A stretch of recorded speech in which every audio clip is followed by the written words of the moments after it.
Greetings and salutations, everyone. My name is Kirk Cousins, and welcome to my YouTube channel. Today, we're talking about my Week 4 quarterback rankings for the 2021 fantasy football season. On today's episode, of course, we're talking about all things related to the quarterback position, beginning with matchups. We'll talk about which defenses thus far this season have given up the most points to opposing quarterbacks, which, of course, will give us more perspective as to who has the most advantageous or perhaps the most disadvantageous matchup going into the week. But when we talk about the quarterback position in a 4-point or a 6-point per passing touchdown format, we all know that we're starting our studs on a weekly basis. That's why we're going to be talking about our top 16 quarterback rankings, giving you an expanded list. So if in fact the top 12 are already rostered in your league, maybe in fact the number 13 through 16 quarterbacks can be streaming options for you this upcoming week in advantageous matchups. So of course we'll cover all of that, giving you guys my perspective and opinions, and of course the statistics that justify my thought process as to why I think the top 16 quarterback rankings will line up as such. Now, before we begin today's video, I want to thank you guys for the incredible support. You guys have continued to come out every single day, smashing that like button, commenting down below, and of course subscribing. For those of you who have not yet already, our goals for this season continue ahead as we're looking on for 52,000 subscribers. So if you have not yet already, we're making fantasy football content for the entirety of the 2021 season, whether it is rankings at every single position, Sunday morning live streams from 8 a.m. to 10 a.m. Pacific Standard Time, making sure that your lineups are set and ready to go. Of course, other videos like strength of schedule for the rest of the season, rest of season rankings for those of you who are looking for players to trade for, and specifically trade target video, must starts, waiver wire videos, and many other things coming down the line for those of you who are interested. Thank you very much. But make sure you subscribe and make sure you click that bell notification button to stay up to date on my latest content. Pretty much notifies you as soon as my latest content has dropped. Thank you very much. All right. So later tonight, we do have the Thursday night football game. So I will not be doing a tight end video later today because there are no tight ends in that respective video that should be even started in tonight's game. I don't want to touch CJ Uzomah. I don't want to touch Dan Arnold 1 week into being traded into the Jaguars organization. So we're just going to go ahead and push that to tomorrow. Prior to starting this video, I'll go ahead and flat out make my prediction. I do expect the Cincinnati Bengals to win this upcoming week. They're 2-1 against a very bad 0-3 team. Trevor Lawrence has not looked good in the last 2 weeks. Obviously, he's played against better defenses, but we'll see how that goes. But regardless, let's talk about the quarterback position. Don't forget there are timestamps down below in the description of the video. And for those of you who are trying to support the channel and get extra content than what is here on the YouTube channel, you can check out my Patreon also down in the description if you are interested. These are for 4-point per passing touchdown format leagues. So let's get into it. Let's begin by talking about matchups.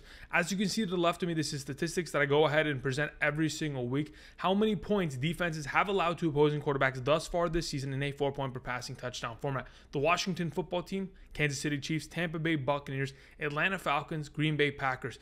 3 of those teams were in their respective AFC or NFC championship games last season. Maybe the Buffalo Bills, who are on the bottom half here with a really strong defense starting off the 2021 season, maybe they can get to that Super Bowl because that defense is going to be the biggest difference maker this upcoming season. But regardless, these are teams that are giving up a bunch of points to opposing quarterbacks thus far. Of course, the Washington football team plays against Matt Ryan. Matt Ryan has not played well all season long, and maybe he can go ahead and give players like Kyle Pitts or Calvin Ridley an opportunity this week based on the advantageous matchup that they have on hand. Of course, the Kansas City Chiefs take on the Philadelphia Eagles this week, which does give Jalen Hurts a little bit more upside because, again, if in fact that is a better matchup, we know that they're most likely going to be down a couple starting offensive linemen, which will hurt him. But overall, he's going to probably try to have to catch up with the Kansas City Chiefs as they're going to obviously come out firing against their lackluster defense of Philly. So, to be honest, I think Jalen Hurts continues to just get more and more opportunities, and in garbage time, regardless of what happens in the first 3 quarters, we know he can produce. So obviously got a nice baseline floor of production there. The Tampa Bay Buccaneers, I don't expect Mac Jones to be doing much. Taylor Heinicke playing against the Atlanta Falcons. Again, these are 2 of the 4 best matchups on this given week in terms of points given to opposing quarterbacks. So this could probably be a shootout of a game.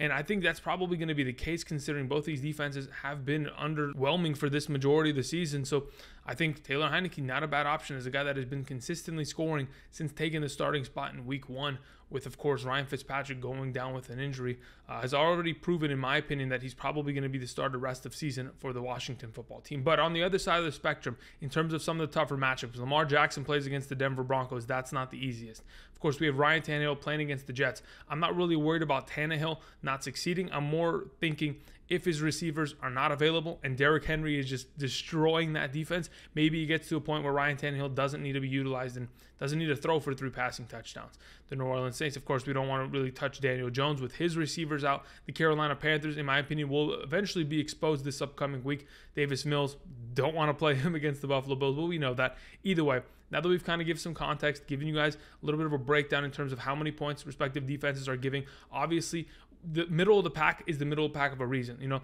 in terms of averages on a weekly basis, they're only like a differential of 2 or 3 points in comparison to these teams that are on the extremities, whether it is on the top or the bottom, that we obviously want to focus on and keep our eye on just in case. Okay, now that we've covered our week 4 matchups of the quarterback position, let's go ahead and let's filter through our top 16 quarterback rankings. Beginning with our number 1, it is Josh Allen. Josh Allen finally had a 2020-esque performance in 2021, which was this past week, week 3, against the Washington football team, in which he threw for 4 passing touchdowns, had himself a rushing touchdown, 32 for 43 passing. It's a 74% passing completion percentage, all for 37.22 fantasy points.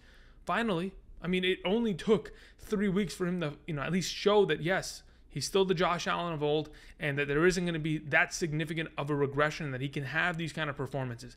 This upcoming week, he has another opportunity of proving once again that this offense, and of course he himself, Josh Allen, should have won the potential MVP trophy last season, and maybe he can go ahead and do that this year as long as they continue to string together wins. I think the Houston matchup is absolutely a golden one. When we think about, of course, the Houston defense, and of course, I mean, they're going to give up points.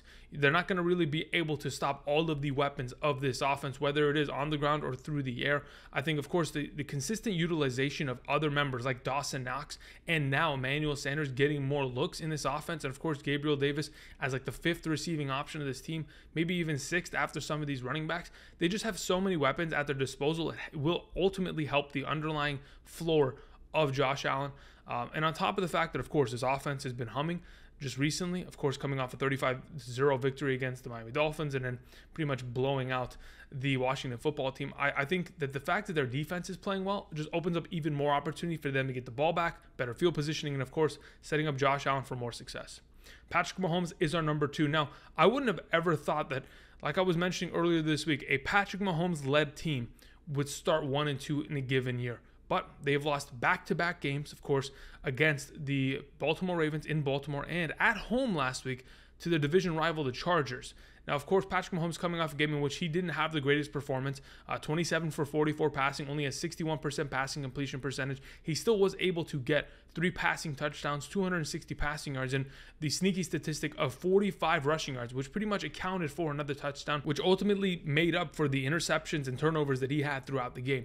In my opinion, going against the Philadelphia Eagles, yes, as of this current moment in time, it's not the greatest matchup, as they've given up the 8th or 7th least amount of points to opposing quarterbacks. But when I look at it from this perspective, Dak Prescott, that offense last week, were easily able to dominate that defense and put up 40 bomb.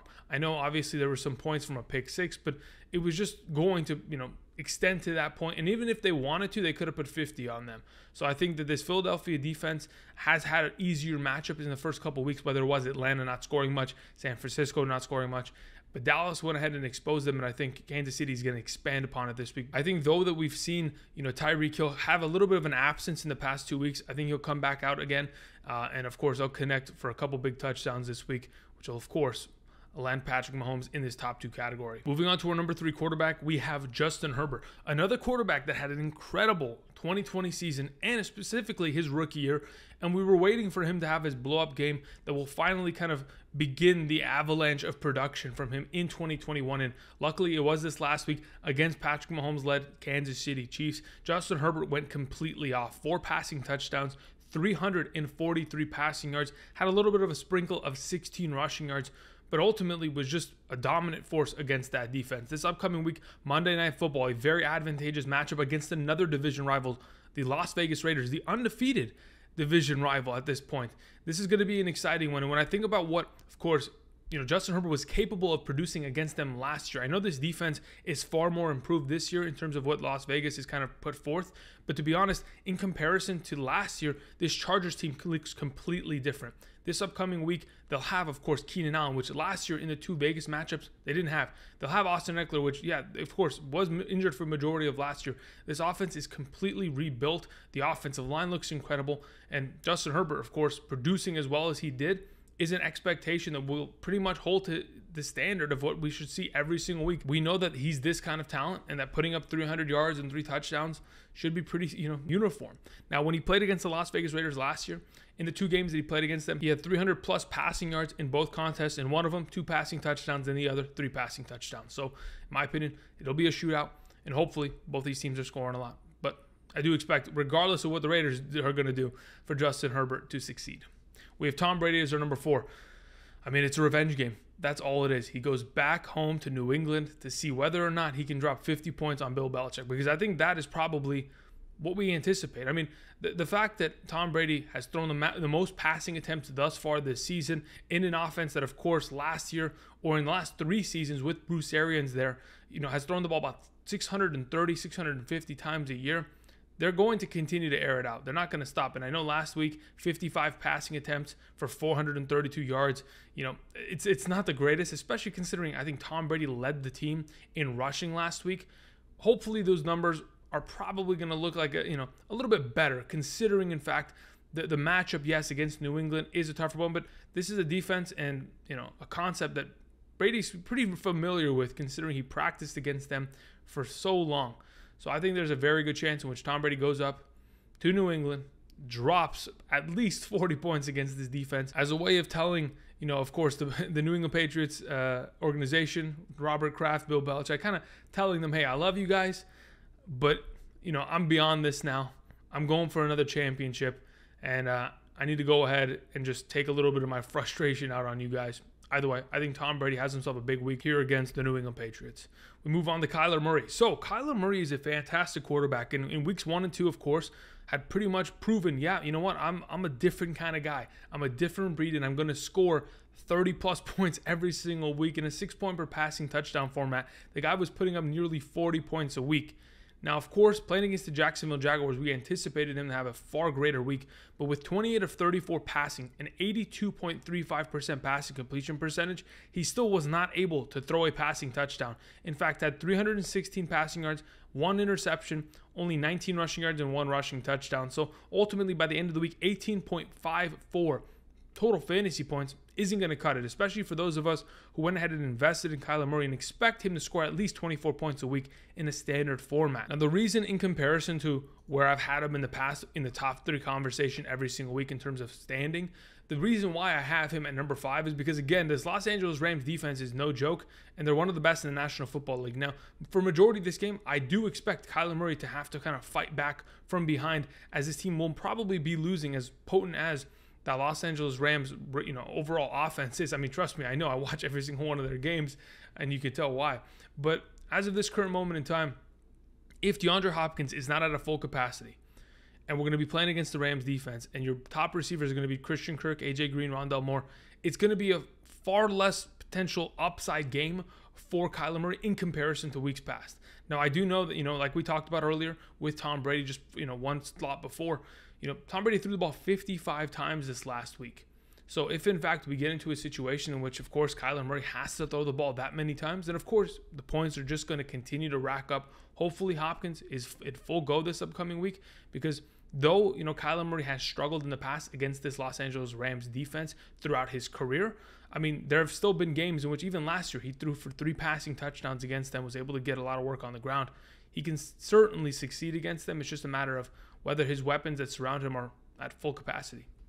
We have Matthew Stafford as our number 6. So I went ahead and changed the picture because we finally have a great quality picture in which Matthew Stafford is looking right into the camera for the Los Angeles Rams. So playing against the Arizona Cardinals, like I just mentioned with Kyler Murray, this should be a higher scoring matchup. Now, off of what exactly we saw Matthew Stafford produce last week, in which he played against a defensive line with Shaq Barrett, Ndamukong Suh, Vita Vea. I know Jason Pierre-Paul was out, but regardless, there was no pressure on Matthew Stafford. He sat in the pocket all day last week and just delivered the ball on a consistent basis. With 27 of 38 passing, a 71 passing completion percentage, he was able to accumulate 343 total passing yards, 4 passing touchdowns. Now, this upcoming week against the Arizona Cardinals, I don't think that the Arizona defense is that good. I mean, week 1, they looked incredible, and we thought, oh my God, maybe they're an elite defense. And yes, last week they got a pick 6, but it was against a very inexperienced rookie quarterback on a bad team.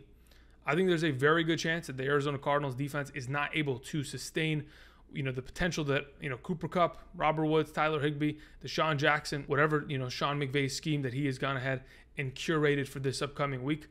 Either way, I think Matthew Stafford has just been far too consistent. And regardless, this is going to be a shootout, which will ultimately lead to Matthew Stafford scoring points. We have Russell Wilson as our number 7. So Russell Wilson last week, obviously they threw a huge lead. That's the second week in a row. Kind of underwhelming performance here.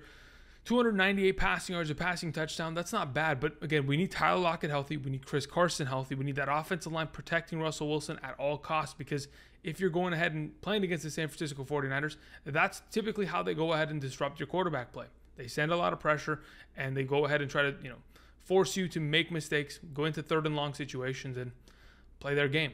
But this upcoming week, I think, Russell Wilson gets back on track. Typically against the San Francisco 49ers, a team that he has played twice a year for his entire career, considering he has never missed a game in the regular season since coming into the National Football League. Russell Wilson is in a very advantageous spot, considering, again, in the last 7 games that he's played against the San Francisco 49ers defense, he has scored a total of 18 touchdowns, which is about 2.5 per game. I think there's a very good chance that both these teams, of course, are going to be scoring a lot, considering Seattle's defense has not been very good this year. And of course, San Francisco's secondary has been injured for the majority of the season. Russell Wilson should be able to expose them. If Tyler Lockett's healthy, his upside's even higher. But regardless of that, I think there's enough pieces surrounding him to find a lot of success this week.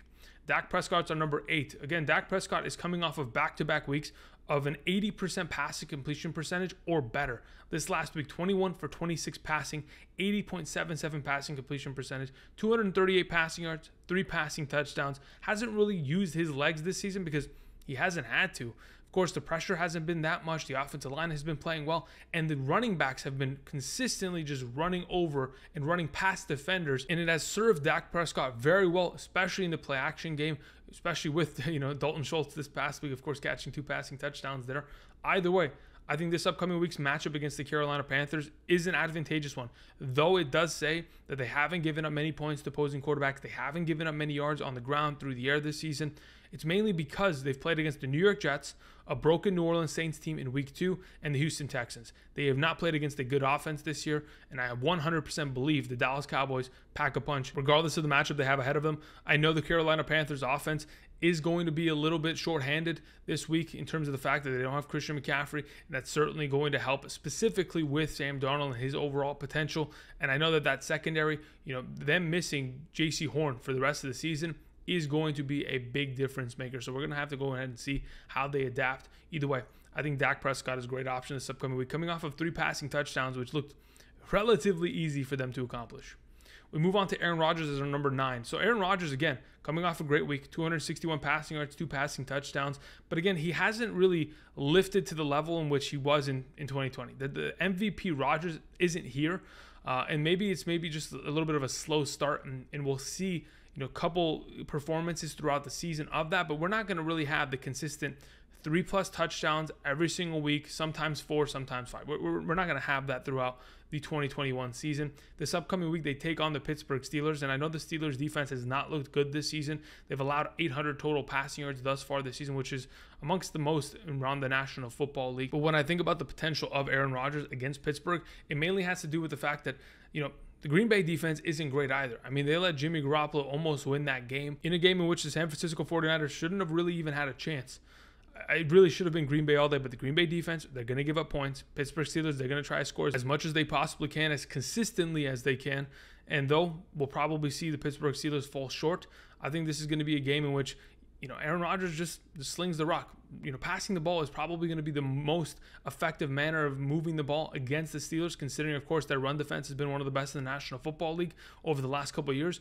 But ultimately, because, again, if you can see Jamar Chase, just completely dominate this secondary last week, imagine what Devontae Adams is going to be able to do. Just got to let it loose and let these guys, continue to tear up on these unfortunate secondary members for the Pittsburgh Steelers.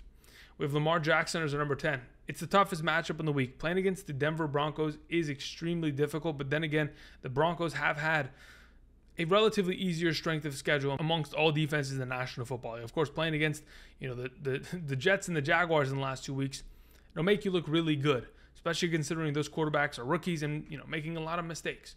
This upcoming week, Lamar Jackson, he's coming off of a performance. He was 16 of 31 passing.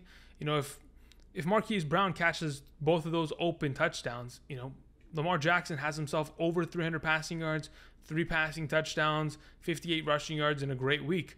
But unfortunately, he didn't. But with that said, he's dealing with back issues. He was out of practice today and yesterday.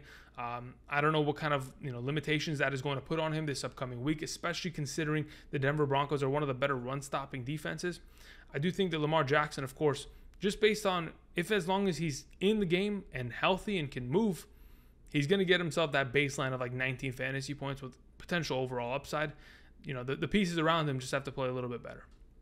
Kirk Cousins is our number 11. It's a crazy stat. Kirk Cousins in a standard 4-point per passing touchdown league is the number 4 overall quarterback thus far this season. 30 for 38 passing, a 79% passing completion percentage this last week, 3 passing touchdowns, 323 yards. I mean, can we ask for much more? Kirk Cousins has been on fire this season. And when we look at all the quarterbacks in the National Football League, Kirk Cousins, along with Russell Wilson, Daniel Jones, and Teddy Bridgewater, are the only starters in the NFL as it currently stands that have thrown 0 interceptions. That is extremely impressive, and as long as that continues to go in the right direction, this offense playing as well as they have, Dalvin Cook returning to the lineup this upcoming week to help take on the Cleveland Browns, that just opens up more and more potential for them. And with Tyler Conklin, of course, kind of getting a couple, more receptions this last week and showing that, yes, we don't even have to use Osborne as the number 3 wide receiver, as our third receiving option. We can expand even beyond that.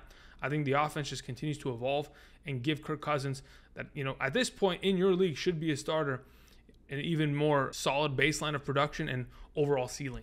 We move on to Jalen Hurts, another quarterback that when we talked about earlier, he's the second easiest matchup at the quarterback position, taking on the Kansas City Chiefs. Of course, just this last week, Justin Herbert came to life against this secondary. There have been many quarterbacks going back to Lamar Jackson, which he had 100 rushing yards and 2 rushing touchdowns against the Kansas City defense. And going even back to week 1, I know Baker Mayfield didn't have the greatest game, but they were able to move the ball in that defense very effectively. It's just a matter of the Chiefs defense not playing well. And I know a lot of people are asking for Steve Spagnuolo's job and for him to be fired already because they're not getting the job done there.